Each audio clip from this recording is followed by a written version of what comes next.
here today with composer Julia Wolfe, and she's nice enough to have us. We're going to share some kettle corn and talk. I'm here with composer Alex Weiser, and we're going to eat kettle corn, sweet popcorn. So let's start off and talk about kettle corn. What is your relationship to kettle corn? That's like one of the most important questions we can ask our guests. Well, I have to admit it's probably a stronger tie into popcorn. Okay. And I have for many years made popcorn. This is going to be bad for the popcorn aficionados, but this is the good part, is that I've made many years made popcorn on the stove because we're an archaic family and we didn't have like a TV for 25 years. We didn't have a microwave, so everything was like, you know. That's great. I'm all about stovetop popcorn. I am too, until I got the microwave, which was, a teenage request. Like my teenagers were like, we're the only people without a microwave. So I said, yeah, but this and that, we don't need one, blah, blah, blah. And then we broke down and got one holiday or something. And we do use it. And the popcorn's not quite as good probably, but it's more frequent. Yeah, it's easier. It's easier. But I love popcorn.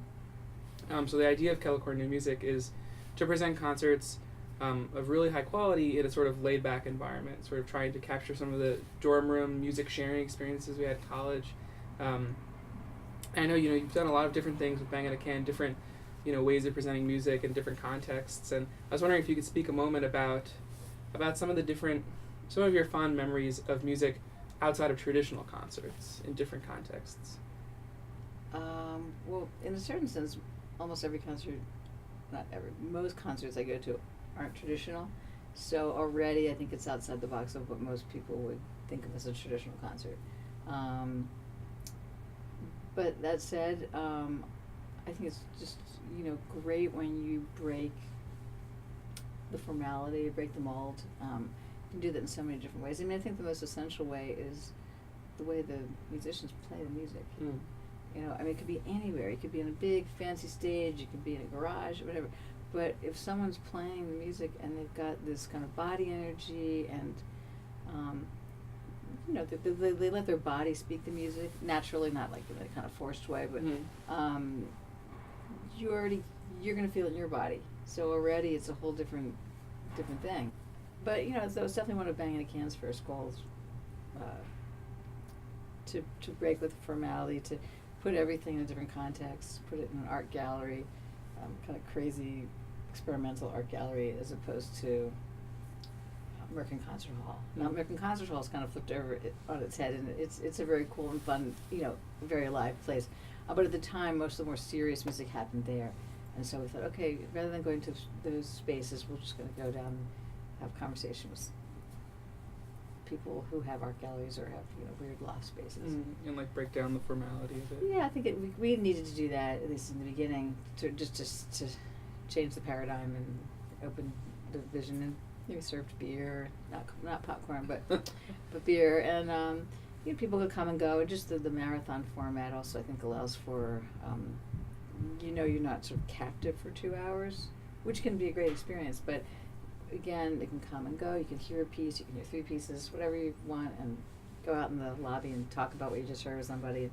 This kind of social extension of the concert is part of it. Yeah, that's one of the things we've been thinking about, is how in this sort of digital age, when reproductions of music are so easy to get, the concert experience becomes more about, and it has always been about this, but even more of a focus on the idea of sharing it in a community and kind of like hearing music together and having that chance to sort of interact with each other and with the performers and in a less formal environment, I think. Mm-hmm.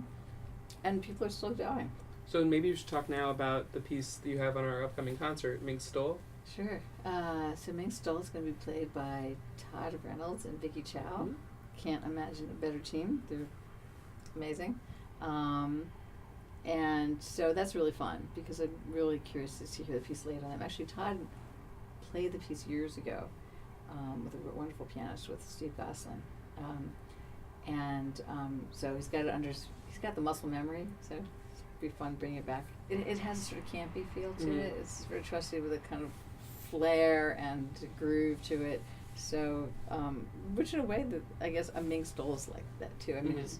it's not like a super serious piece of clothing. It's just sort of, it's movie starish. Mhm. It's like Hollywood. So it's a little bit of a comment on what it means to be glamorous. Like, this is glamorous, but it's also sort of poking fun at it a little bit, or. Yeah, well, I think it's a feminist thing of staking your ground, of saying, hey, we aren't just the babe with the Ming Stole. We're badass. We're gonna play the hell out of this piece, you know. Yeah, yeah. And so it's this.